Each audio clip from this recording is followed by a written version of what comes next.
A viagem começa em Simon's-Yett, numa área de destacada beleza natural na Inglaterra. O percurso vai de sul a norte, passando pelos condados que ladeiam a fronteira entre a Inglaterra e o país de Gales. Em Herefordshire, a parada obrigatória é a ruína medieval do castelo de Goodrich.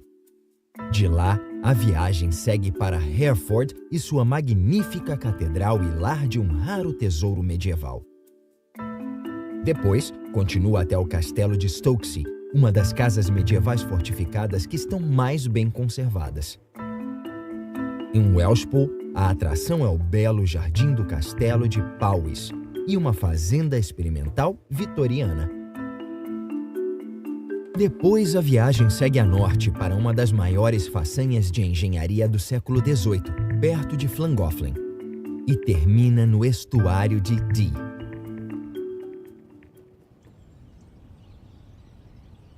Simon's-Yett, no Vale do Wye, é uma área protegida de destacada beleza natural. O rio Wye se estende por 72 quilômetros de área de preservação no interior do Reino Unido. Costuma-se dizer que este é o trecho mais bonito. Ao longo da história, as pessoas sempre deixaram sua marca no relevo britânico, e isso dá uma noção tangível de como era a vida no Reino Unido. Esta viagem vai mostrar alguns desses lugares históricos ao percorrer os condados que ladeiam a fronteira entre a Inglaterra e o país de Gales, uma área que já foi muito disputada. Esta região fronteiriça é chamada de Marcas de Gales, um território que era controlado pelos senhores das Marcas. Depois que Guilherme I conquistou a Inglaterra em 1066, seus colegas normandos se instalaram na fronteira do país de Gales, que não tinha sido conquistado.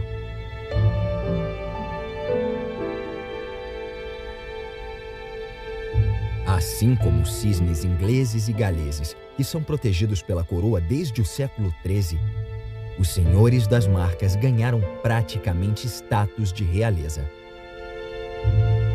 Como protegiam a fronteira galesa, eles podiam governar os territórios das Marcas como quisessem.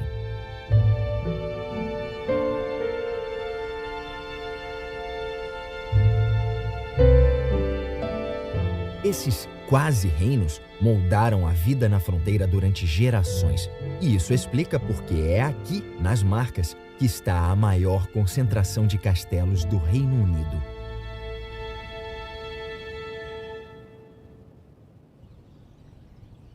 Cinco quilômetros a norte, ao longo do rio Wye, está a primeira fortaleza, o Castelo de Goodrich. Ele está bem posicionado para poder vigiar o país de Gales a oeste. Originalmente construído em madeira no início do século XII, foi reerguido em pedra no século XIII. Tem uma torre de homenagem normanda no centro. Mais tarde, ganhou torres de defesa em 3 cantos e uma guarita no 4º canto. O castelo continuava em uso em meados do século XVII, quando eclodiu a Guerra Civil na Inglaterra. Um exército parlamentar atacou o castelo realista com um canhão especial, apelidado de Roaring Mag, que sobreviveu e está à mostra no pátio.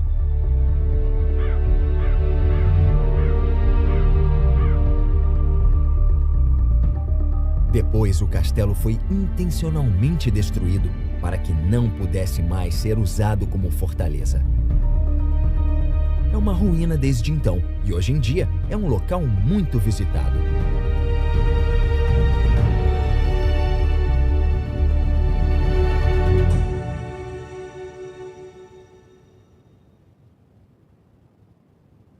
Perto dali está a pequena cidade mercantil de Ross-on-Wye. Dizem que ela foi berço da indústria do turismo britânico, quando em 1745 o vigário local oferecia passeios de barco pelo rio Wye para amigos e colegas. Logo, a atividade se desenvolveu e ficou mais profissional, atendendo a todos que quisessem ver paisagens pitorescas. Em 1808, publicaram um guia da área, o primeiro do Reino Unido.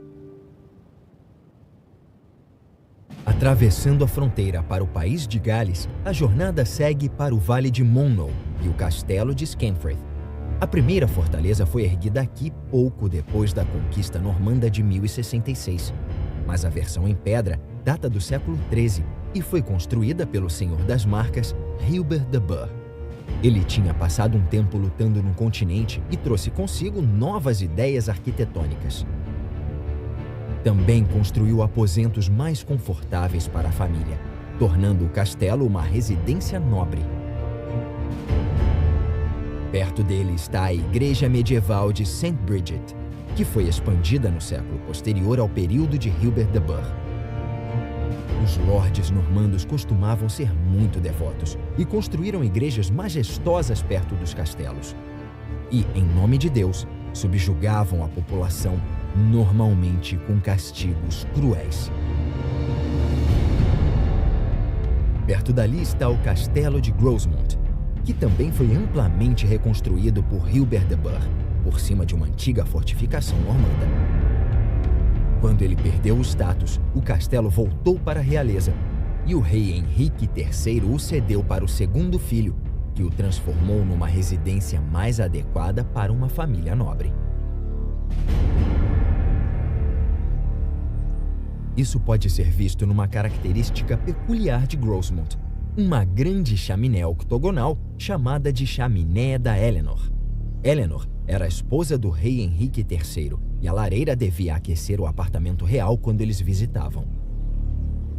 Mas na época da Guerra Civil Inglesa, no século XVII, o castelo já estava em ruínas. Então, o rei visitante Carlos I tinha que passar a noite na cidade.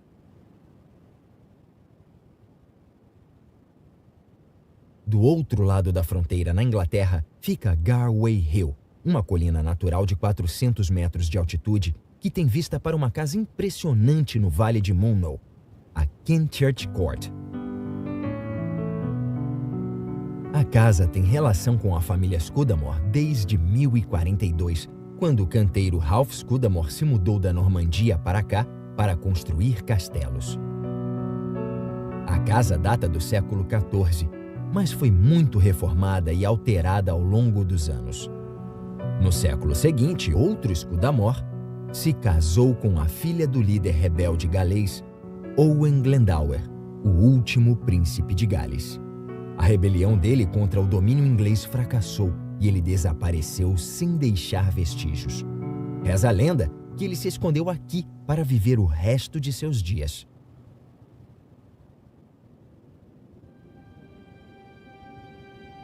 Seguindo a norte pelo belo interior de Herefordshire, o rio Wye reaparece.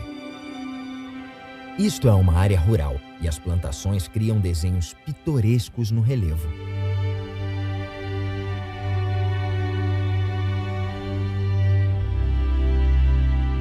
Há séculos, o rio esculpe seu leito pelo território, enquanto se dirige sinuosamente até a capital do condado, a cidade de Hereford, e seu grande prédio histórico, a Catedral Normanda.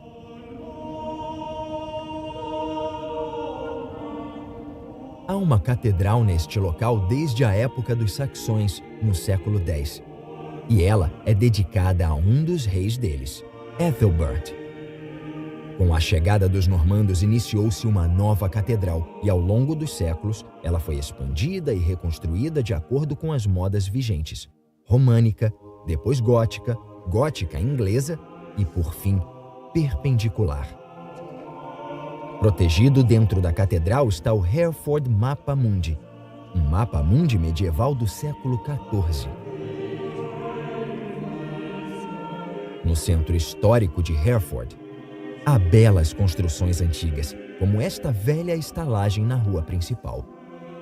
A cidade também tem outro prédio religioso, as ruínas do Blackfriars Priory, do século XIV. Esta era a sede da Ordem dos Pregadores, que depois virou a Ordem Dominicana. Perto dali, os Cavaleiros de São João, que lutaram nas Cruzadas, construíram um refúgio que servia como um hospital simples. Mais tarde, em 1614, Thomas Coningsby incorporou os prédios existentes ao seu hospital, Old Servitors. Então, o antigo ficou novo. Agora, ele é um museu e uma das muitas atrações turísticas de Hereford. Mais a norte está o deslumbrante vilarejo de Webley. O nome provavelmente deriva de Wibba's Lee. Lee significa clareira e o Wibba era um latifundiário saxão. O vilarejo é famoso pelas casas e chalés em preto e branco. No entanto, foram os vitorianos no século XIX que popularizaram esse estilo e criaram esse visual icônico. Originalmente, as casas deviam ser pintadas com cal acrescida de pigmento para dar cor. A igreja de Webley é parcialmente normanda. Tem elementos góticos perpendiculares, com ênfase nos traços verticais, como demonstra o eminente pináculo do século XIV.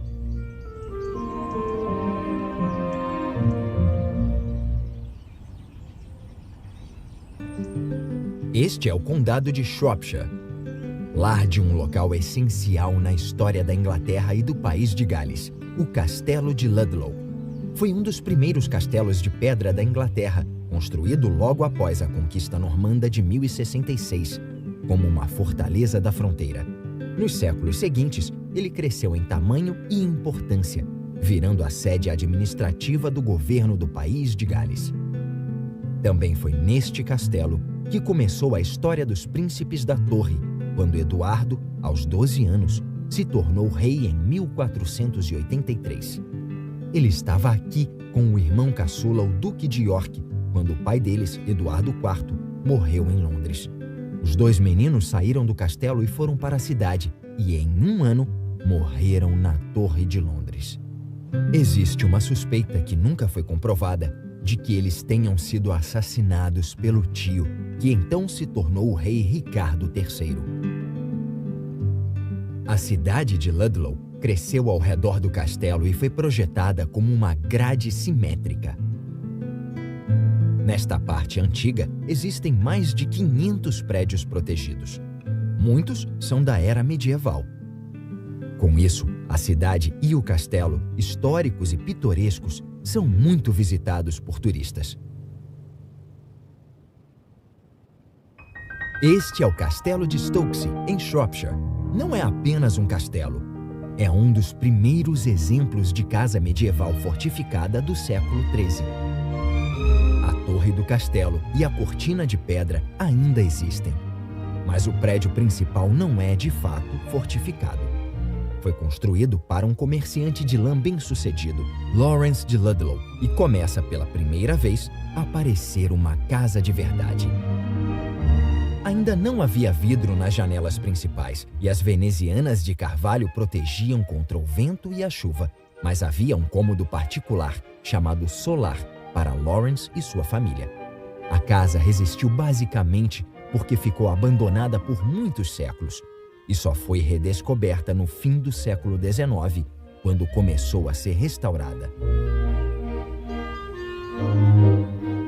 O Castelo de Stokesay é considerado um dos casarões medievais fortificados mais conservados da Inglaterra.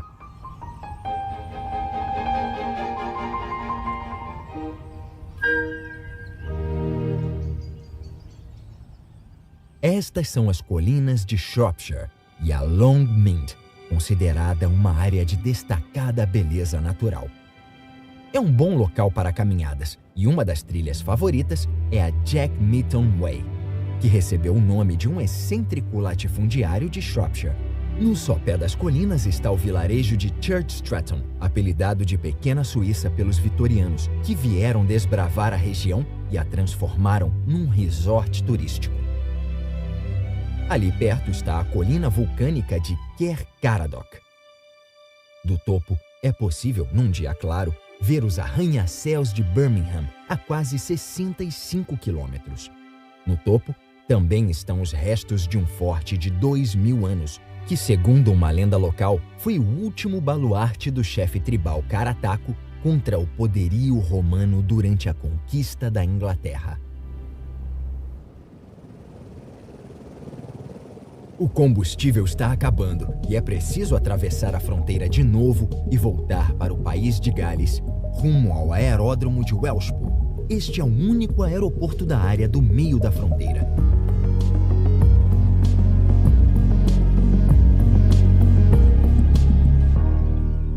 Nos limites do aeroporto e acima das árvores, há um castelo muito peculiar. No século XIV, ele foi reconstruído e batizado de Castelo de Powys.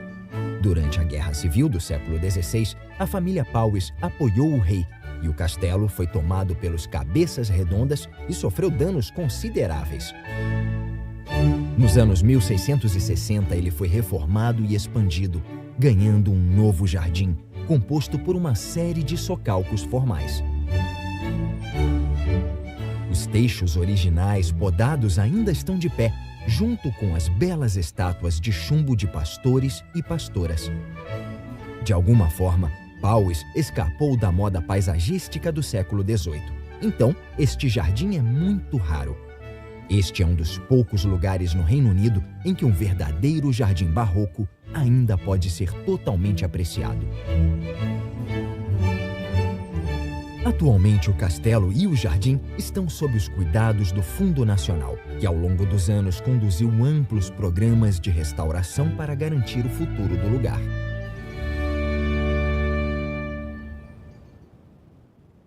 Ali perto está a cidade mercantil de Welshpool, que tem um longo passado agrícola e um dos maiores mercados de gado do mundo.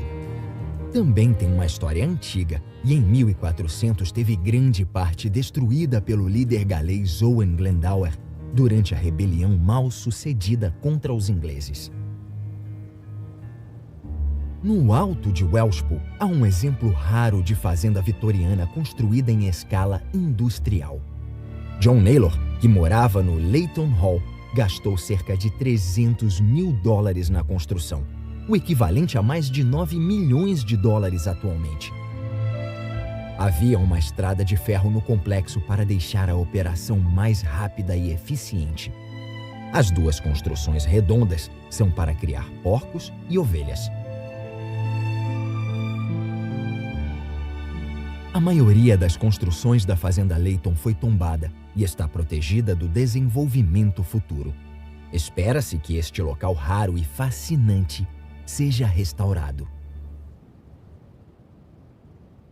Este é o Lago Vyrnwy, um reservatório que foi construído em 1881 para abastecer de água a crescente população de Liverpool.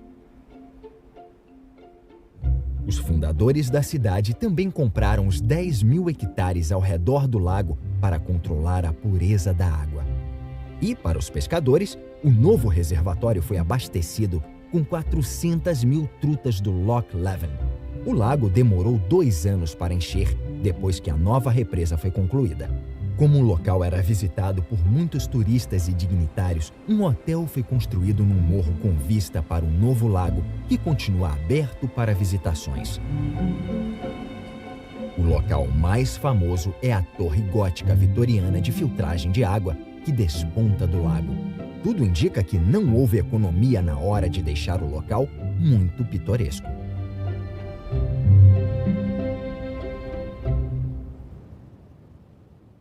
No século XVIII, os canais eram as vias mais novas e rápidas. Eles inspiraram algumas das maiores façanhas de engenharia da época. Um dos grandes engenheiros do século XIX, Thomas Telford, foi incumbido de fazer o canal de Llangollen atravessar o rio Dee e chegar a Chirk. Ele conseguiu essa proeza construindo o magnífico aqueduto de Ponsessilti. Este enorme aqueduto de metal e tijolo tem 37 metros de altura. De um lado da calha de ferro fundido, há um estreito caminho de sirga e do outro, há uma fina borda metálica de poucos centímetros de largura e meio metro acima da superfície da água. Se parece assustador daqui, imagine para quem atravessa de barco. 16 arcos enormes sustentam o canal por cima do vale, um dos maiores feitos de engenharia do início do século XIX. Na verdade, o aqueduto era tão famoso que, na época, tinha admiradores por toda a Europa. Uma placa num dos pieres sintetiza o orgulho dos construtores que criaram esta maravilha industrial no fim do século XVIII. A nobreza e a aristocracia dos condados adjacentes uniram esforços com um grande interesse econômico deste país para interligar a Inglaterra e o norte de Gales, fazendo com que a primeira pedra do aqueduto de Pont-Ceuilly fosse colocada em 25 de julho de 1795. 50 anos depois, surgiu um meio de transporte muito mais rápido, as ferrovias. E perto do aqueduto, agora ultrapassado, construíram o viaduto Caffin. Era uma forma de transporte mais rápida e confiável que ajudaria o Reino Unido do século XIX a se transformar na nação industrial mais importante do planeta. No aeroporto de Harden, no norte de Gales, uma aeronave estranha está pousando.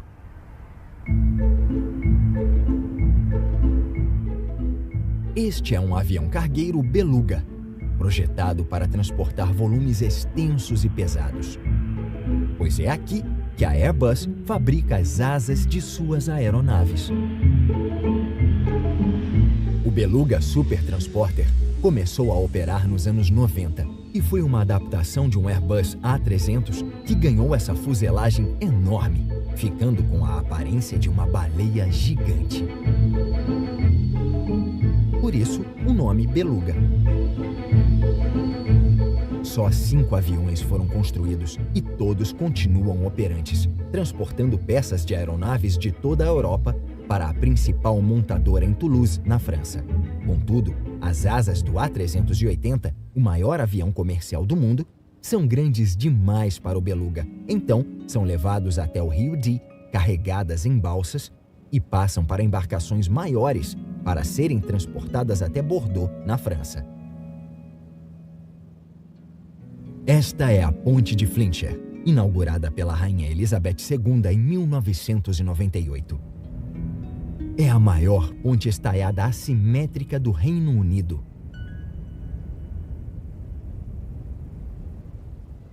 No estuário de Dee fica o Castelo de Flint, protegendo a entrada do rio e a cidade de Chester. Foi construído pelo rei Eduardo I no século XIII para oprimir os galeses. E foi o primeiro de muitos castelos incríveis de seu anel de ferro ao redor do norte de Gales. E todos estão de pé até hoje.